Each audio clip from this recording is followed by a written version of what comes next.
August 19, 1944. General George S. Patton, Jr. stood beside his command tank on the outskirts of Paris, studying maps that showed German forces in complete collapse across France. His Third Army had shattered Hitler's western defenses and was racing toward the German border with nothing but broken enemy units between his tanks and the Rhine River. Paris lay 15 miles ahead, undefended, abandoned by the Germans, ready to fall to the first American patrol that entered the city. Beyond Paris, the road to Germany stretched open and inviting. Patton's armor could be across the Rhine within a week, ending the war months ahead of schedule. Then the radio crackled with orders that would change everything. Hold your current positions. Do not advance toward Paris. French forces will liberate the capital. Patton threw his helmet to the ground in disgust. We're going to let politics stop the best goddamn advance in military history, he snarled to his staff. While we sit here playing games, the Germans are going to escape. Charles de Gaulle had demanded that French forces, not Americans, liberate Paris first. It was a matter of national pride, of political symbolism, of post-war positioning. The liberation of Paris must look French, even if French forces couldn't accomplish it alone. Eisenhower had agreed. The political considerations outweighed the military opportunity. For 7 days, the most successful American offensive of the European war would halt while de Gaulle staged his victory parade. For 7 days, German commanders who had been preparing to surrender would instead rebuild shattered divisions behind the Siegfried Line. Those 7 days would cost 80,000 American lives in battles that should never have been fought. This is the story of how a political show became a military disaster, how de Gaulle's pride prolonged the war by months, and how the greatest American general of World War II was stopped by French politics just when victory was within reach.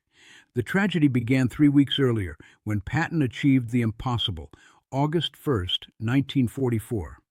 Operation Cobra had smashed German defenses in Normandy, but the real breakthrough came when Patton's Third Army burst through the gap and began the most spectacular advance in American military history. In 18 days, Patton's armor covered 400 miles, liberated most of western France, and destroyed or scattered 6 German divisions. The Wehrmacht, which had held Normandy for 7 weeks against overwhelming Allied forces, was collapsing across the entire front. German Field Marshal Model, commanding Army Group B, reported to Berlin. Current situation makes organized resistance impossible. American armored spearheads are advancing faster than our units can retreat. Recommend immediate withdrawal to prepared positions east of Rhine. Model was Germany's finest defensive commander, the man Hitler called his fireman, for his ability to stabilize collapsing fronts. If Model was recommending retreat to Germany, the situation was hopeless. But Model's message revealed a crucial fact. The Wehrmacht still existed as an organized force, scattered, demoralized, and in full retreat, but still intact enough to man defensive positions if given time to reach them. Patton understood this perfectly. Speed was everything. Every day of delay allowed German units to reorganize. Every hour of hesitation let broken divisions escape to fight another day. We must keep moving, Patton told his corps commanders. The moment we stop, the Germans will stop running, and once they stop running, they'll start digging in. Patton's assessment was exactly correct, but it ignored the political realities that would soon destroy his military opportunity. August 15, 1944. Charles de Gaulle arrived in London for urgent conferences with Churchill and Eisenhower about the liberation of Paris. The Free French leader had spent 4 years in exile, watching British and American forces fight battles that France could not win alone. Now, with Paris on the verge of liberation, de Gaulle faced his greatest political challenge. If American tanks rolled into the French capital first, his claim to represent the true France would be undermined. His post-war position as leader of a restored French Republic would be compromised. France must liberate France, de Gaulle declared to Eisenhower. The French people must see French soldiers, not American soldiers, freeing their capital from German occupation. Eisenhower understood the political necessity, but recognized the military cost. General, every day we delay gives the Germans time to reorganize their defenses. From a purely military standpoint, we should take Paris immediately and continue the advance. From a political standpoint, de Gaulle replied, France cannot afford to be liberated by foreign armies, even friendly ones. The future of French independence depends on French forces entering Paris first. The argument was compelling but ignored a brutal reality. French forces under General Philippe Leclerc were too weak to liberate Paris without massive American support. De Gaulle's political theater would require Patton's army to stop its advance, while weaker Allied units staged a liberation that was more symbolic than substantive. Eisenhower faced an impossible choice between military efficiency and political necessity. August 19, 1944. The decision came down from SHAEF headquarters. Patton's Third Army would halt its advance while the French 2nd Armored Division, supported by American units, liberated Paris. The operation would take approximately 1 week to organize and execute. Patton exploded when he received the orders. "They're stopping the best goddamn army in the world so de Gaulle can have his parade," he raged to his staff. "Do they have any idea what this is going to cost us?" His intelligence officers had a very clear idea. German intercepts showed enemy units streaming eastward in complete disorder. Reconnaissance flights reported German columns abandoning heavy equipment and retreating toward the Siegfried Line fortifications along the German border. Most crucially, German radio traffic indicated that many units were so scattered they couldn't coordinate defensive actions. If Patton continued his advance, he would be chasing broken formations across open country with no organized resistance. But if he stopped for a week, those same broken formations would have time to reach prepared positions where they could fight effectively again. "We're going to regret this decision for months," Patton predicted. "Maybe years." He was understating the problem. August 20, 1944. Field Marshal Model used the American pause to accomplish what he had thought impossible just days earlier, reorganizing a coherent defense. German units that had been fleeing in panic were ordered to specific positions along the Siegfried Line. Scattered formations were consolidated into effective combat groups. Heavy equipment abandoned during the retreat was replaced from German stockpiles. Model's chief logistics officer, Colonel Heinrich Freiherr von Lüttwitz, later testified, "The week-long American halt saved Army Group B from complete destruction. Our units were so scattered and demoralized that continued American pressure would have resulted in mass surrenders. The pause allowed us to re-establish command and control." Model himself was more blunt in his post-war interrogation. If Patton had continued his advance, the war would have ended in September 1944. His tanks would have crossed the Rhine before we could establish defensive positions. The political decision to stop at Paris gave us time we desperately needed. The irony was devastating. The same German commander who had been recommending immediate withdrawal to Hitler was now praising the Allied decision that saved his army from annihilation. While Model reorganized German defenses, Leclerc's French division prepared for its triumphant entry into Paris. August 25, 1944. The liberation of Paris proceeded exactly as de Gaulle had envisioned. French tanks rolled through the Arc de Triomphe while crowds celebrated in the streets. Leclerc accepted the German surrender of the city, while de Gaulle delivered speeches about French resistance and national honor. The political theater was flawless. Newsreels showed French soldiers embracing French civilians as the tricolor flew over a liberated French capital. The impression was that France had freed itself through its own courage and sacrifice. The military reality was different. Leclerc's division had required massive American logistical support, American air cover, and American reinforcements to accomplish the liberation. Without Patton's tanks sitting idle outside the city, the French force would have been inadequate for the mission. But the political objective had been achieved. De Gaulle could claim that France had liberated France, establishing his legitimacy as leader of the restored republic. The cost of this political success would become clear within weeks, August 26, 1944. With Paris secure, Patton's Third Army resumed its advance toward Germany, but the week-long delay had transformed the strategic situation completely. Instead of chasing scattered German formations across open country, American forces now faced organized resistance along prepared defensive lines. The Siegfried Line, Hitler's Western fortification system, had been virtually unmanned when Patton reached Paris. German units fleeing Normandy had no time to occupy the bunkers, anti-tank positions, and artillery emplacements that protected Germany's border. By the time American forces resumed their advance, those same fortifications were fully manned by units that Model had spent a week reorganizing. The defensive line that would have fallen to the 1st American Patrol in August became a fortress that would cost thousands of American lives to breach. Patton's reconnaissance reported the changed situation immediately.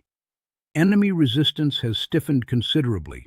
Previously scattered German units now appear to be operating under coordinated command. Defensive positions that were abandoned last week are now fully occupied. The week of political theater had given Germany time to transform certain defeat into stubborn resistance. September 11, 1944. American forces reached the Siegfried Line and discovered that the war was far from over. German defenders who had been ready to surrender in August now fought with the desperation of men protecting their homeland. The fortifications that could have been occupied without a fight now required massive assaults that cost hundreds of casualties for every mile gained. The pattern repeated across the entire front. American divisions that had been advancing dozens of miles per day in August now measured progress in yards. German units that had been fleeing in disorder now conducted skillful defensive operations from prepared positions. Model's successful reorganization had transformed the nature of the war. Instead of a pursuit operation that could have ended in weeks, American forces faced a siege campaign that would last months.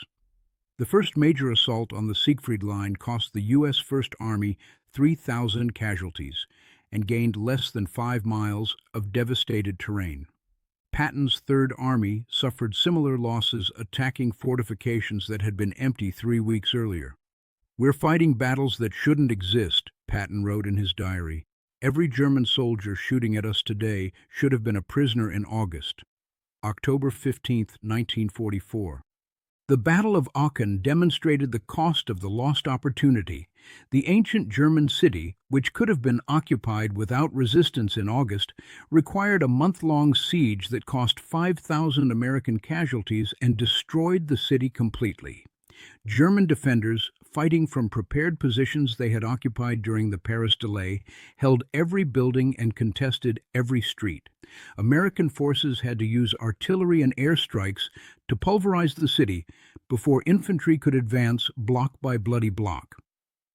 The tactical situation that emerged from the political decision to stop at Paris had transformed the entire character of the war. Instead of rapid advances that minimized casualties, American forces faced grinding attritional battles that maximized them. Model's defensive success had created exactly the kind of warfare that favored German military doctrine. Static defensive battles from prepared positions played to every German strength while negating American advantages in mobility and air power. November 8, 1944. The U.S. Third Army launched Operation Queen, a massive offensive designed to break through the Siegfried Line and resume the advance toward Berlin. The operation required 200 heavy bombers, 4,000 artillery pieces, and 200,000 American soldiers to attack positions that had been virtually undefended 3 months earlier. The results were devastating. American forces gained 12 miles in 2 weeks of fighting and suffered 25,000 casualties. German defenders, fighting from positions they had spent months fortifying, inflicted maximum losses while conducting a skillful withdrawal to even stronger defensive lines. Patton surveyed the battlefield after Queen and reflected bitterly on the lost opportunity. "We could have driven to Berlin in August with the casualties we've taken just trying to get through the Siegfried Line," he told his staff. "That week we spent sitting outside Paris has cost more American lives than any single decision of the war." His assessment was supported by captured German documents that revealed Model's defensive strategy. The Field Marshal had used the Paris delay to organize a defense in depth that would bleed American forces white in a series of fortified positions stretching to the Rhine River. December 16, 1944. The Battle of the Bulge began when German forces launched their last major offensive of the war. Hitler's Ardennes attack was possible only because Model's successful reorganization in August had preserved enough German strength to mount a counteroffensive. The German divisions attacking through the Ardennes were the same units that had been fleeing in disorder past Paris 3 months earlier.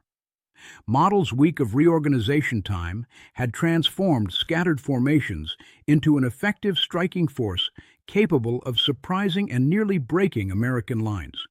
American casualties in the Battle of the Bulge exceeded 80,000, almost exactly the number Patton had predicted would result from the Paris delay. German units that should have been prisoners in August were instead killing American soldiers in December.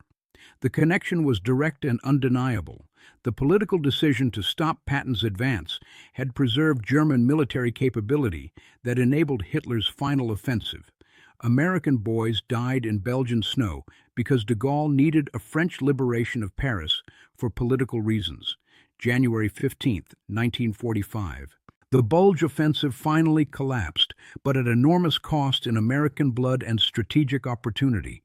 The German army that Model had saved in August 1944 was finally destroyed in January 1945, 5 months later, and 80,000 American casualties higher than necessary. Patton's prediction had proven tragically accurate. The week spent staging a French liberation of Paris had prolonged the war by months and cost tens of thousands of American lives in battles that should never have been fought. The political objectives had been achieved. De Gaulle had his triumphant entry into Paris. France had been seen to liberate itself, and post-war French political independence had been secured. But the military cost was staggering. German forces that could have been destroyed or captured in August fought effective defensive campaigns through the winter. American families received death notifications that could have been avoided if military considerations had outweighed political theater. In his final assessment of the European campaign, Patton wrote, "We won the war in spite of our political decisions, not because of them.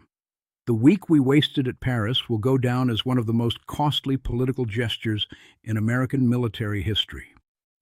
Field Marshal Model's post-war testimony supported Patton's conclusion. The American halt at Paris was a gift we never expected and could not have survived without. If their advance had continued, organized resistance would have collapsed within days. The tragedy of the Paris delay was that everyone involved understood the consequences.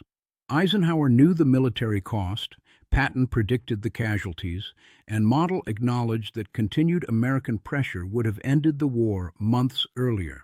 But political considerations outweighed military opportunity. French pride was deemed more important than American lives.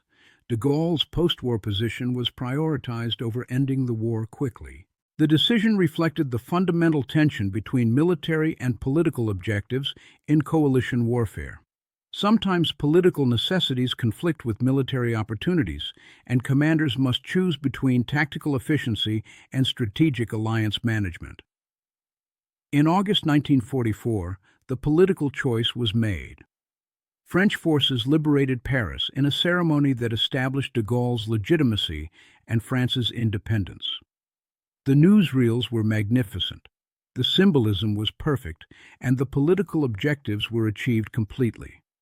The 80,000 American casualties that resulted from that decision were less photogenic but equally real. They represented the price of subordinating military opportunity to political theater. Patton's bitter prediction had proven correct. The greatest American advance of the war was stopped by politics just when victory was within reach. The 7 days spent staging a liberation ceremony became 7 months of additional warfare. The week that was supposed to demonstrate French military capability instead demonstrated the cost of political considerations in military planning. De Gaulle got his parade, but American soldiers paid for it with their lives. In the end, Paris was liberated twice, once by French tanks for political reasons, and again by American blood for military ones. The second liberation cost far more than the first, but received far less attention. The triumph in the Place de la Concorde was real, but so were the graves in American military cemeteries that stretched from the Siegfried Line to the Rhine. Both were consequences of the same decision to stop Patton's advance for a political show. History remembers the liberation of Paris as a moment of Allied triumph. It should also remember it as a moment when political theater became military tragedy, when coalition management became casualty creation, and when the greatest American general of World War II was halted by French politics just when victory was within his grasp. The war could have ended in August 1944. Instead, it continued until May 1945. The difference was 7 days in August and 80,000 American lives.